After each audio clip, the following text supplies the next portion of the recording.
Introducing Rapido Cabs. Lowest price guaranteed anytime, every time. Sir ఇప్పుడు చాలామంది BP అని అంటూ ఉంటారు. బీపీ పెరిగిపోయింది నాకు, లేదంటే తగ్గిపోయింది ఇలా అంటూ ఉంటారు నార్మల్గా. అసలు ఈ బీపీ అంటే ఏంటి అసలు? కొంచెం దీన్ని ఎక్స్ప్లెయిన్ చేయండి సార్. సో మెయిన్గా పాథలాజికల్గా దీన్ని ఏమంటే బ్లడ్ ప్రెషర్ మామూలుగా చాలా నాకు బీపీ పెరిగింది, నేను బీపీకి మందులు తీసుకుంటున్నాను అంటారు. సో ఇది మెయిన్గా ఏంటంటే మనకు హార్ట్ పంప్ చేసేటప్పుడు మనకు హార్ట్ అనేది బ్లడ్ని బయటికి పంపిస్తుంది, హార్ట్లో నుంచి పంప్ చేస్తుంది. పంప్ చేసినప్పుడు ఈ బ్లడ్ బయటికి రావడం వల్ల మన ఆర్టరీస్ పైన ప్రెషర్ పడుతుంది అనమాట.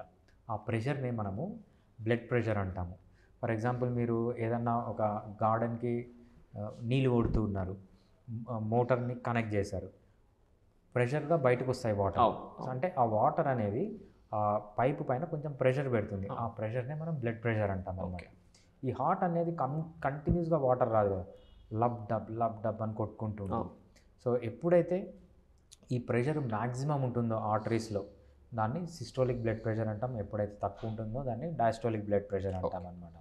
సో మనం వరల్డ్ హెల్త్ ఆర్గనైజేషన్ WHO ప్రకారము వాళ్ళ ICD-11 అని లేటెస్ట్ బుక్ రిలీజ్ చేశారు. ఓకే. సో ఆ బుక్ ప్రకారం ఏంటంటే డిఫరెంట్ డాక్టర్స్ నార్మల్గా డిఫరెంట్ నీకు 120 కంటే ఎక్కువ ఉంటే బ్లడ్ ప్రెషర్ అంటారు. Different criteria. మనం ఫాలో కావాల్సింది World Health Organization. World Health Organization ఏం చెప్పిందంటే ఎవరికైతే బ్లడ్ ప్రెషర్ అనేది 140 అంటే సిస్టోల్ 140 mm of Hg కంటే ఎక్కువ ఉంటే దాన్ని బ్లడ్ ప్రెషర్ అంటాము, ఎసెన్షియల్ హైపర్ టెన్షన్ అంటాము. ఇక్కడ ఇంకో కాజ్ రూల్ పెట్టారు, అంటే సెకండరీ కాజెస్ లేకుండా. ఒక్కొక్కసారి బ్లడ్ ప్రెషర్ కిడ్నీ ప్రాబ్లమ్స్లో పెరుగుతుంది, లేకపోతే లివర్ ప్రాబ్లమ్స్లో పెరుగుతుంది, హార్ట్ ప్రాబ్లమ్స్లో పెరుగుతుంది. ఈ ప్రాబ్లమ్స్ అన్నీ ఏమీ లేకుండా మీకు blood pressure 140 mm of Hg కంటే ఎక్కువ ఉంటే దాన్ని ఎసెన్షియల్ హైపర్ టెన్షన్ అంటారు, లేకపోతే ప్రైమరీ హైపర్ టెన్షన్ అంటారు. క్లియర్గా చెప్పారు. లేదు కిడ్నీ ప్రాబ్లమ్స్ వల్లనో, లివర్ ప్రాబ్లమ్స్ వల్లనో, లేకపోతే హార్ట్ ప్రాబ్లమ్స్ వల్లనో బ్లడ్ ప్రెషర్ పెరిగిందంటే దాన్ని ఎసెన్షియల్ హైపర్ టెన్షన్ అనకూడదు, ప్రైమరీ హైపర్ టెన్షన్ అనకూడదు, దాన్ని సెకండరీ హైపర్ టెన్షన్ అనాలన్నమాట. నార్మల్గా మనము హైపర్ టెన్షన్ అంటే ఏంటంటే ఏ కాజు లేకుండా ఎవరికైతే సిస్టోలిక్ బీపీ 140 కంటే ఎక్కువ ఉంటుందో దాన్ని మనం essential hyper tension, primary hyper tension అని మనము క్లియర్గా చెప్తూ ఉంటాను. ఇక్కడ మనకు మెయిన్గా చూసే ప్రాబ్లం ఏంటి అంటే నార్మల్గా వేరే డిసీజెస్లో ఎలా ఉంటుందంటే డిసీజ్ వచ్చిన వెంటనే ఏదో ఒక రూపంలో సిమ్టమ్స్ బయటపడతాయి. ఈ ఎసెన్షియల్ హైపర్ టెన్షన్లో అలా ఉండదు. సో ఇది చాప కింద నీరులాగా చాలా డ్యామేజ్ అయ్యేంత వరకు సైలెంట్గా ఉంటుంది, సిమ్టమ్స్ బయటపడవు. సో ఫర్ ఎగ్జాంపుల్ కొన్ని సంవత్సరాలు ఉన్నా కూడా కొంతమందికి సిమ్టమ్స్ అనేవి బయటపడవు. ఎక్కువ హైపర్ టెన్షన్ అయిపోయి సెకండరీ చేంజెస్ వచ్చి సెకండరీ ప్రాబ్లమ్స్ వచ్చిన తర్వాత మామూలుగా బయటపడుతుంటాయి. ఇక్కడ దీనికి మనం తీసుకోవాల్సిన ప్రికాషన్ ఏంటి అంటే రెగ్యులర్గా బీపీ చెక్ చేయించుకుంటూ ఉండాలి. ఎప్పుడైతే మీకు 40 years అండ్ అబోవ్ వస్తుందో రెగ్యులర్గా బీపీ చెక్ చేయించుకుంటూ ఉండాలి. ఎప్పుడైతే 40 mm of Hg కంటే 140 mm of Hg కంటే ఎక్కువ ఉన్నిందంటే సిస్టోలిక్ బీపీ వెంటనే ట్రీట్మెంట్ తీసుకోవాలి, ఇర్రెస్పెక్టివ్ ఆఫ్ సిమ్టమ్స్ లేకున్నా కూడా చాలామంది చెప్తూ ఉంటారు. So don't trouble the trouble the trouble. So మన బాలయ్య డైలాగ్ చెప్తుంటారు. ఇక్కడ అది వర్తించదన్నమాట. సో ఆ స్టేజ్లోకి పోకుండానే ముందే ట్రీట్మెంట్ తీసుకోవాలి. ఇది చాప కింద నీరులాగా వస్తుంది. ఆ స్టేజ్కి వెళ్ళిన తర్వాత సిమ్టమాటిక్ స్టేజ్కి వెళ్ళింది అంటే చాలా డ్యామేజ్ జరిగిపోయినట్లు. మనము చాలామంది ఫేక్ బాబాలు, లేకపోతే దొంగ డాక్టర్లు, చాలామంది ఈ యూట్యూబ్ డాక్టర్లు వీళ్ళు ఎక్కువైపోయినారు. వీళ్ళు ఏం చెప్తుంటారంటే అనవసరంగా మందులు వాడద్దండి అంటారు. అనవసరంగా మందులు వాడకూడదు. ఇక్కడ సిమ్టమ్స్ లేనంత మాత్రాన డిసీజ్ లేదని కాదు, సిమ్టమ్స్ లేకుండా ఇక్కడ డిసీజ్ ఉంది. అందుకు మీకు 140 mm of Hg కంటే సిమ్టమ్స్ ఉన్నా లేకపోయినా మీరు ట్రీట్మెంట్ అనేది తీసుకోవాల్సి వస్తుంది, లేకపోతే ఫ్యూచర్లో చాలా డ్యామేజ్ జరుగుతుంది. అది ఇక్కడ మెయిన్గా ఇది చూసే ప్రేక్షకులందరూ గుర్తుపెట్టుకోవాల్సిన విషయం. Okay sir. సో సార్ ఇప్పుడు ఈ ఎసెన్షియల్ హైపర్ టెన్షన్ వచ్చినప్పుడు ఎలాంటి సైన్స్ అండ్ సిమ్టమ్స్ వస్తూ ఉంటాయి సార్? ఎలాంటి లక్షణాలు కనిపిస్తాయి? రైట్, మనం ఇందాక చెప్పుకున్నట్టు మెయిన్ ఏసిమ్టమాటిక్. ఇనిషియల్ స్టేజ్లో కానీ చాలా వరకు కానీ సిమ్టమ్స్ ఉండవు. అదే ఒక సిమ్టమ్. ఏసిమ్టమాటిజం అనేది ఒక సిమ్టమ్. కానీ అది కష్టం కదా సార్, అంటే నార్మల్గానే ఉన్నాడని అనుకుంటాం కదా సార్, అంటే అలాంటప్పుడు ఎట్లాగా మరి? అలాంటప్పుడు ఎలా అంటే 40 ఇయర్స్ దాటితే రెగ్యులర్గా బీపీ చెక్ చేయించు. ఓకే ఓకే మీకు కన్నా 140 mm ఆఫ్ హెచ్జీ కంటే రెగ్యులర్గా ఎక్కువ వస్తే ట్రీట్మెంట్ స్టార్ట్ చేయాలి. ఓకే అది simple. Okay next blood vision.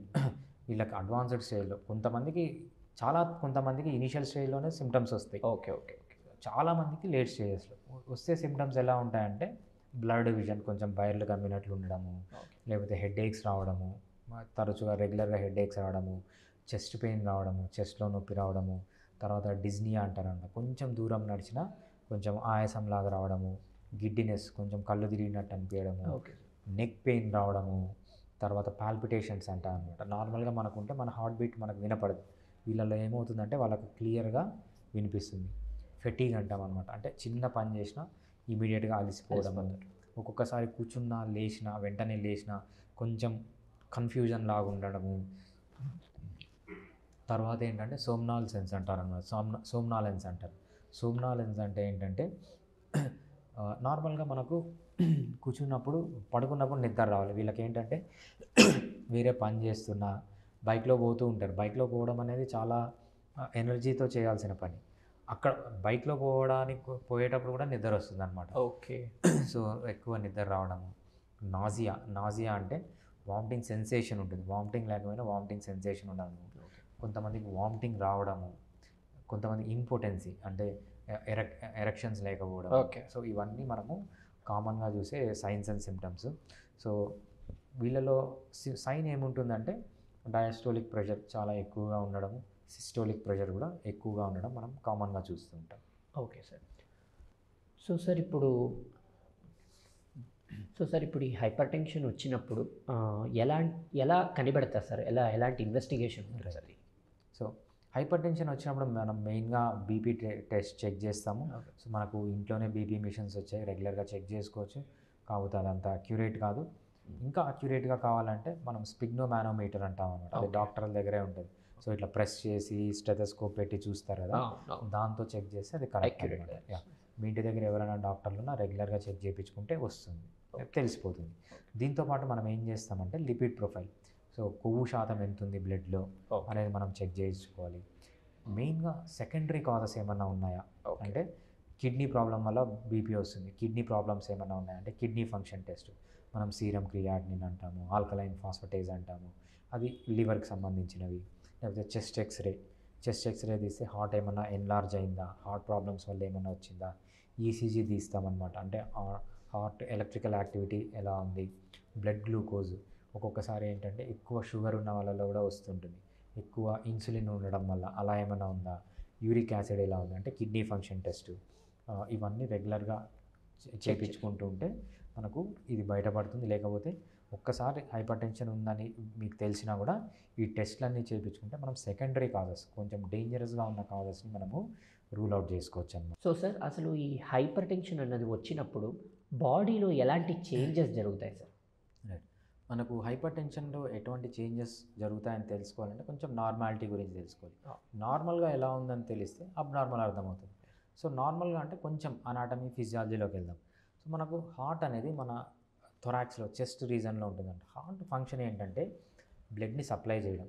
So body అంతా బ్లడ్ని సప్లై చేయడం, బాడీలో ఉన్న బ్లడ్ని మళ్ళీ హార్ట్లోకి తీసుకొని వచ్చి లంగ్స్లోకి పంపించి, లంగ్స్లో దాన్ని ఆక్సిజన్తో కలిసిన బ్లడ్ని మళ్ళీ బాడీకి అంతా పంపేయడం. మెయిన్ హార్ట్ ఫంక్షన్ ఏంటంటే డీఆక్సిజనేటెడ్ బ్లడ్ని లంగ్స్కి పంపించడం, లంగ్స్లో బ్లడ్ని ఆక్సిజనేట్ చేసి ఆ ఆక్సిజనేటెడ్ బ్లడ్ని మళ్ళీ బాడీ ఇట్స్ ఎ పంప్ అనమాట, కంటిన్యూస్గా పంప్. సో హార్ట్ కాంట్రాక్ట్ అయింది అనుకోండి, సో బ్లడ్ అనేది హార్ట్లోంచి బయటకు వెళ్తుంది, బాడీలకు అంతా వెళ్తుంది, లేకపోతే లంగ్స్కి వెళ్తుంది. ఎప్పుడైతే హార్ట్ ఎక్స్పాండ్ అయింది అనుకోండి, బాడీలో ఉన్న బ్లడ్ మొత్తం హార్ట్లోకి వస్తుంది, లేకపోతే లంగ్స్లో ఉన్న బ్లడ్ మొత్తం హార్ట్లోకి వస్తుంది. దాన్ని మనం హార్ట్ కాంట్రాక్షన్ని సిస్టోల్ అంటాం, ఎక్స్పాన్షన్ని డయాస్టోల్ అంటాం. సో ఈ సిస్టోల్ అనేటప్పుడు మనకు హార్ట్ కాంట్రాక్ట్ అయినా లబ్ అనే సౌండ్ వస్తుంది. హార్ట్ ఎప్పుడైతే ఎక్స్పాండ్ అవుతుందో టప్ అనే సౌండ్ వస్తుంది అనమాట. హార్ట్ ఒక పంప్ లాగా లబ్ టప్ అంటే బ్లడ్ మొత్తం సప్లై చేస్తుంది, బ్లడ్ మొత్తం తీసుకుంటుంది అనమాట. అది ఒక సైకిల్ లాగా ఉంటుంది. సో ఎప్పుడైతే ఇది ప్రాబ్లం వస్తుందో, ఎప్పుడైతే హార్ట్ కాంట్రాక్ట్ అయితే బ్లడ్ ఆర్టరీస్లోకి వెళ్తుంది. ఆర్టరీస్లోకి వెళ్ళినప్పుడు ఆర్టరీస్ పైన కొంచెం ప్రెషర్ పెడుతుంది అనమాట. ఆ ప్రెషర్నే మనము సిస్టోలిక్ బ్లడ్ ప్రెషర్ అంటాం. Maximum pressure exerted by the heart when it contracts.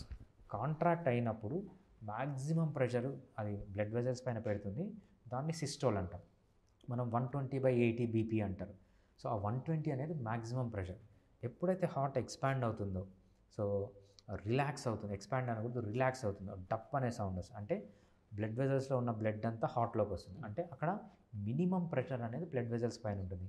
ఆ minimum blood pressure when heart relaxes is diastole. ఈ 80 అనేది మినిమం బ్లడ్ ప్రెషర్ మన బ్లడ్ వెజల్స్లో ఉండేది. ఈ 120 అనేది హైయెస్ట్ బ్లడ్ ప్రెషర్, ఈ 80 అనేది లోయెస్ట్ బ్లడ్ ప్రెషర్ మన ఆర్టరీస్ పైన పడేదన్నమాట. దీన్ని సిస్టోల్ డయాస్టోలిక్ ప్రెషర్ అని మనము చెప్తుంటాం. ఇది పక్కన పెట్టినప్పుడు అసలు ఎందుకు ఈ బ్లడ్ ప్రెషర్ పెరుగుతుంది అంటే primary hyper tension, secondary causes లేకుండా, సో ఈ కిడ్నీ కాజెస్ కానీ, లివర్ కాజెస్ కానీ, హార్ట్ కాజెస్ కానీ లేకుండా మనకు ఎందుకు బ్లడ్ ప్రెషర్ పెరుగుతుందంటే మెయిన్గా 2 రీజన్స్. ఒకటి, మన బాడీలో ఉన్న ఫ్లూయిడ్ ఇంక్రీజ్ కావాలి, అంటే మన బ్లడ్ వాల్యూమ్ ఎక్కువ కావాలి. సో ఎప్పుడైతే బ్లడ్ వాల్యూమ్ ఎక్కువ అవుతుందో, బ్లడ్ వాల్యూమ్ ఎందుకు ఎక్కువ అవుతుందంటే డిఫరెంట్ రీజన్స్ ఉంటాయన్నమాట. ఫస్ట్ మెయిన్ రీజన్ వచ్చి మనకు ఎక్కువ సోడియం తీసుకోవడం, లేకపోతే ఎక్కువ కార్బోహైడ్రేట్ ఫుడ్ తీసుకోవడం. ఎక్కువ కార్బోహైడ్రేట్ ఫుడ్ తీసుకుంటే ఏమవుతుందంటే ఇన్సులిన్ అనేది మన బాడీలో, మన బ్లడ్లో పెరుగుతుంది. ఇన్సులిన్ ఎప్పుడైతే పెరుగుతుందో సోడియం రిటెన్షన్ వస్తుంది. సోడియం రిటెన్షన్ వచ్చినప్పుడు బ్లడ్ వాల్యూమ్ పెరుగుతుంది అనమాట. సో ఇదంతా ఒక ప్యాథాలజీ. ఎప్పుడైతే ఈ బ్లడ్ వాల్యూమ్ పెరుగుతుందో సిస్టోలిక్ బ్లడ్ ప్రెషర్ పెరుగుతుంది, 140 కంటే ఎక్కువ వెళ్తుంది అనమాట. ఎప్పుడైతే మనం డయాస్టోల్ బ్లడ్ ప్రెషర్ పెరగడానికి రీజన్ ఏంటి అంటే పెరిఫెరల్ రెసిస్టెన్స్. సో నార్మల్గా మనకి ఏంటి, ఆర్టరీస్ అనేవి కొంచెము ఎలాస్టిక్గా ఉండాలి. ఎప్పుడైతే అక్కడ కొవ్వు పేరుకొని పోయి ఎక్కువ ఫ్యాట్ డిపాజిట్ అయ్యి, కొలెస్ట్రాల్ డిపాజిట్ అయ్యి, లేకపోతే ఈ పెరిఫెరల్ రెసిస్టెన్స్ వల్ల, ఈ ఇన్సులిన్ వల్ల కూడా పెరిఫెరల్ రెసిస్టెన్స్ వస్తుంది అనమాట. ఎప్పుడైతే ఈ పెరిఫెరల్ రెసిస్టెన్స్ పెరుగుతుందో ఈ డయాస్టోలిక్ బ్లడ్ ప్రెషర్ అనేది కూడా పెరుగుతుంది అనమాట. సో సిస్టోలిక్ బ్లడ్ ప్రెషర్ పెరగడానికి కొన్ని రీజన్స్ ఉన్నాయి, డయాస్టోలిక్ ప్రెషర్ పెరగడానికి రీజన్స్ ఉన్నాయి. కొంతమందిలో సిస్టోల్ మాత్రమే పెరుగుతుంది, కొంతమందిలో డయాస్టోల్ పెరుగుతుంది, కొంతమందిలో రెండూ పెరుగుతాయి. దీనికి మెయిన్ రీజన్ ఏంటంటే ఏదో ఫ్లూయిడ్ వాల్యూమ్ ఇంక్రీజ్ కావడం, లేకపోతే ఆర్టరీస్లో పెరిఫెరల్ రెసిస్టెన్స్ ఇంక్రీజ్ కావడం. పెరిఫెరల్ రెసిస్టెన్స్ అంటే ఆర్టరీస్ గట్టిగా అయిపోవడం, లేకపోతే బాడీ ఫ్లూయిడ్ పెరగడం. ఈ రెండిట్లో ఏ ఒక్కటి జరిగినా, లేకపోతే రెండూ జరిగినా, సో ఈ విల్ ల్యాండ్ ఇంటూ మనం మెయిన్గా ఈ ఎసెన్షియల్ హైపర్ టెన్షన్ వస్తుంది అనమాట. This is the pathology or changes that occur in a person when he suffering with essential hypertension. Okay sir.